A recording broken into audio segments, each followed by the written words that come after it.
My name is Emily Carter. I work as an assistant at Sunnydale Marketing, a big office in New York. I have worked here for 6 months. Every morning, I take the busy subway downtown with a cup of coffee in my hand. I like my job. I try my best to learn new things. The office is bright, full of people talking and typing. Some people smile at me and that makes me feel welcome. But lately, something feels different. I see some people whisper when I walk by. It worries me, but I hope today will be a good day. The office is busy today. I try to focus on my work, but my mind feels tired. My manager, Mr. Brown, walks over to my desk. He slowly looks at the papers in front of me.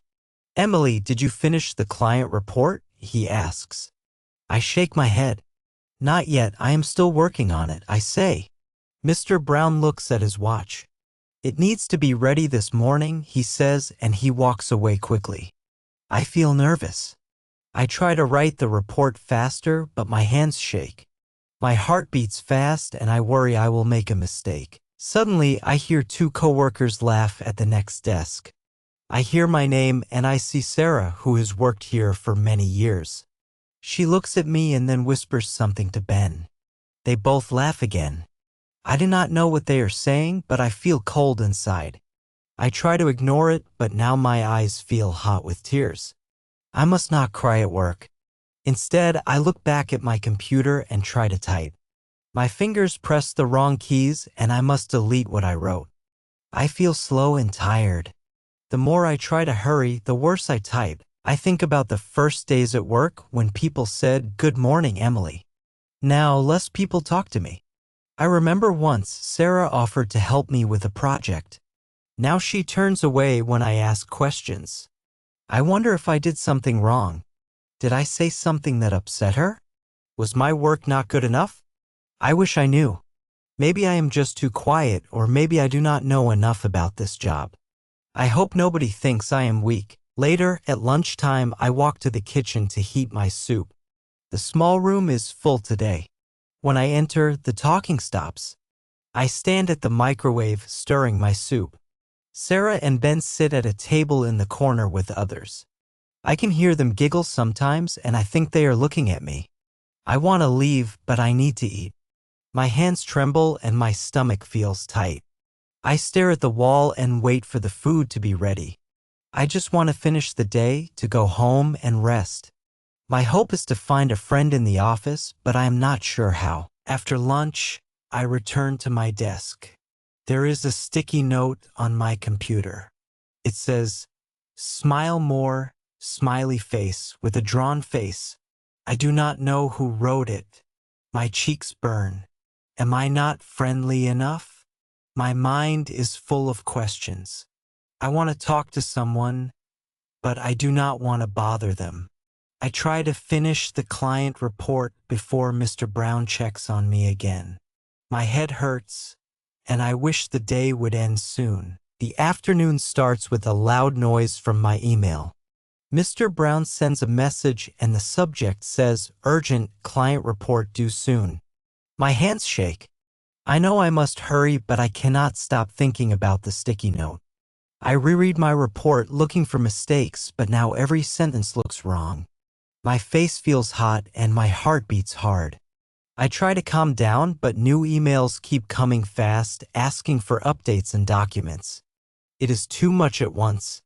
I can hear the phones ringing and people talking quickly all around me. It is hard to think. Sarah walks by my desk with a big stack of files. She puts the files down loudly. "Emily, copy these and bring them to the meeting room," she says coldly. Her eyes do not meet mine. I want to ask which files are important, but she is gone. I pick up the papers. They are heavy in my arms. I try to push down my worry and hurry to the copy machine. I put the papers in the tray, but the machine makes a loud beep. "Paper jam," it says on the screen. I freeze. My stomach hurts and I do not know what to do. I want to call for help, but I remember the last time I asked. Sarah sighed and made a face. I finally open the machine and slowly fix the paper, even though my hands are shaking a lot. When I finish, I feel tired but proud that I solved the problem. Then I run back to my desk and look over my work. I see there is a small mistake in the report. I try to correct it, but I feel pressure from all sides. My chest feels heavy. The computer slows down, and I must wait for the file to open. I keep checking the clock. Time is running out. Out of nowhere, Ben comes by and laughs at something on his phone. I hear him say, "Emily might mess up again," to someone behind me.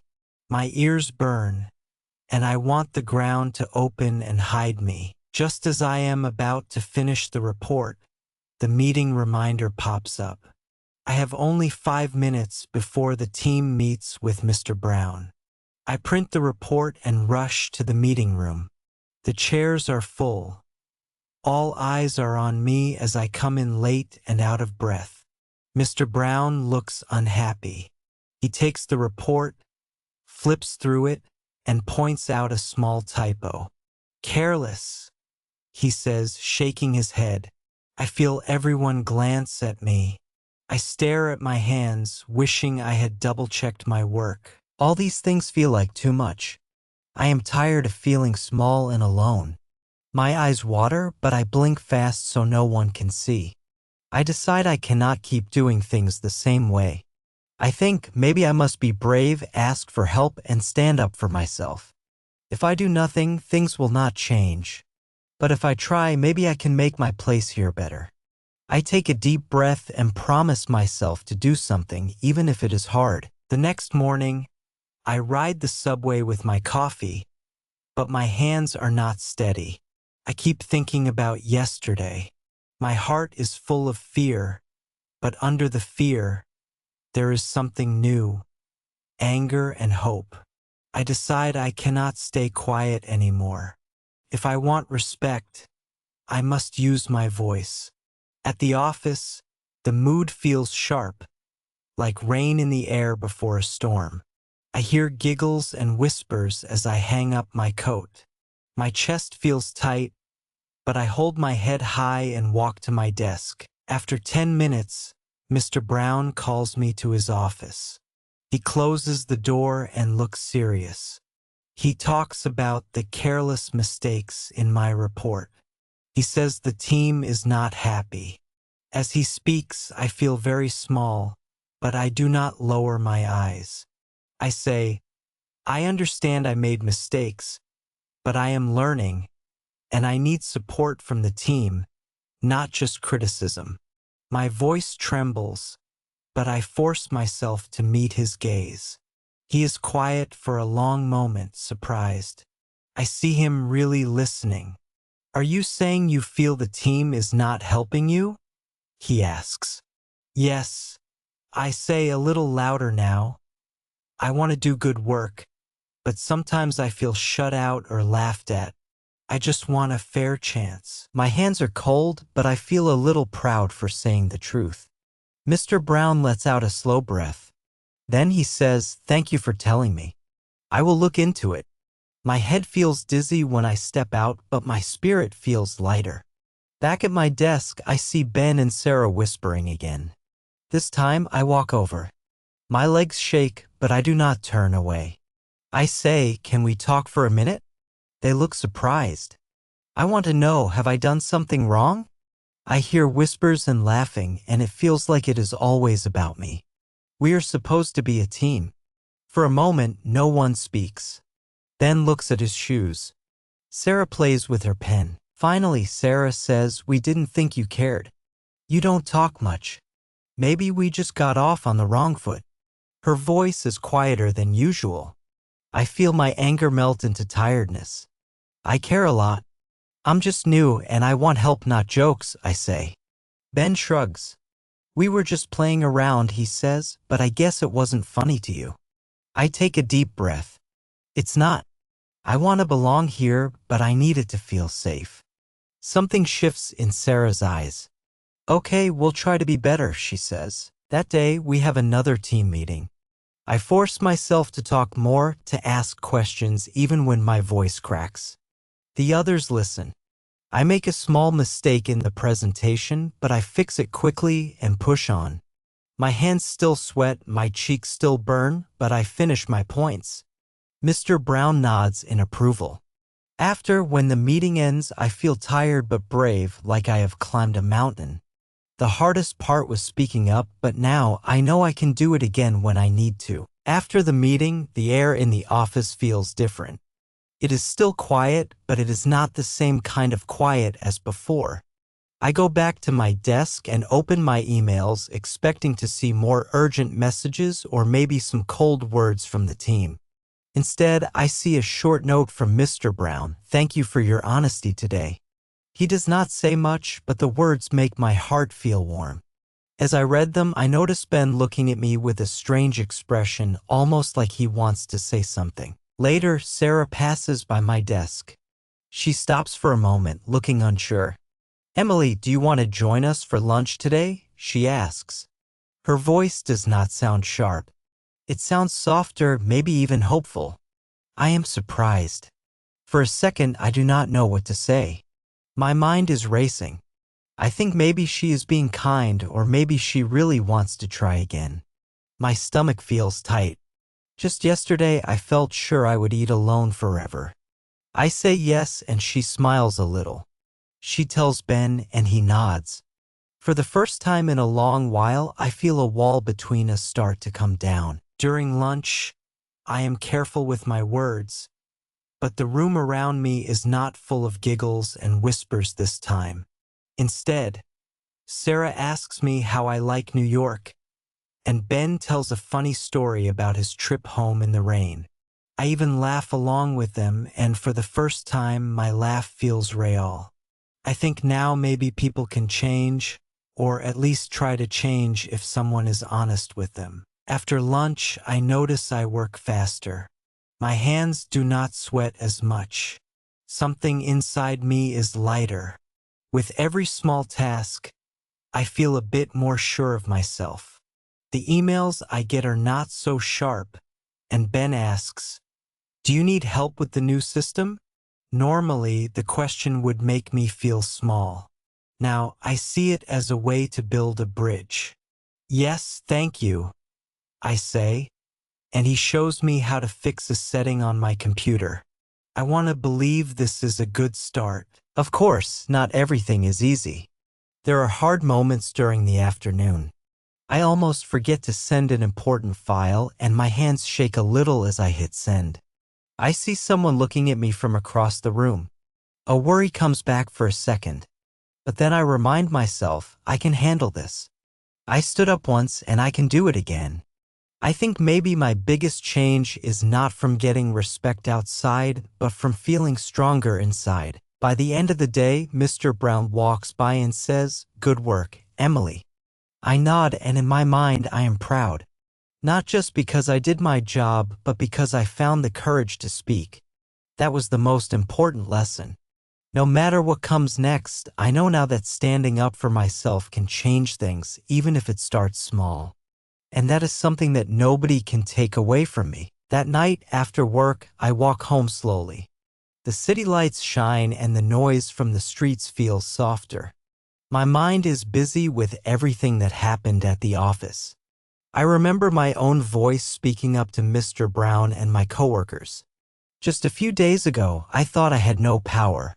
Now, I feel different even if I am still a little afraid. I start to think about what changed. It was not just that I asked for help, it was that I stopped letting fear control my actions. I know now that I can change how people treat me by first changing how I see myself. At home, I call my older sister, Grace. I tell her about the trouble at work and how I finally spoke out loud about my feelings. She listens to everything I say, and then she says, "You did the right thing, Emily." Sometimes the hardest thing is to be brave and say what you really feel. People do not always know how they hurt you until you tell them. You were honest, and that takes real strength. Her words make me smile, and my heart feels lighter. I realized that before, I always waited for others to notice my struggles. Now, I see that I must let people know when I need support. My sister asks, "How do you feel now?" I think for a moment before I answer. I say I am still a little nervous, but I am also proud. I was afraid they might get angry or ignore me, but instead, things started to change. People listened. It's like a new beginning. I know I will still make mistakes, but I do not feel so alone anymore. I hear her say that's the first step, Emily. Sometimes it just takes one moment to show who you are. After that, people see you differently. And you will see yourself differently too. We promised to talk soon, and I feel grateful for her support. The next day at work, things are not perfect, but I notice small changes. Sarah talks to me more during the morning team meeting. Ben gives me a friendly nod instead of ignoring me. Even Mr. Brown, who is usually busy and strict, checks in with me and thanks me when I help with a project. I find myself watching these moments carefully. I used to think that one bad day meant everything was hopeless, but now I see that the story can change one small piece at a time. Later, I write down my thoughts in my notebook. I remind myself that it is okay to be nervous and that asking for help is not weakness. I see that other people are sometimes afraid too, and maybe they laugh because they do not know how to talk about their own worries. I also remember that I am not responsible for how others feel, but I am in control of my actions. That makes me realize I am stronger than I thought. After work, on the subway ride home, I see people's tired faces.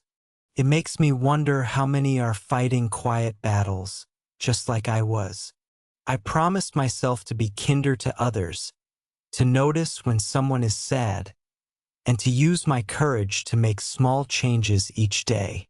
Now I feel ready for tomorrow, whatever happens, because I know now I am not as alone as it sometimes feels. The next week at work, everything looks almost the same: the early subway ride, the crowded streets, the gray office building full of busy people. But inside me, something is different. When I walk into the office, I hold my head a little higher and smile first when I see someone.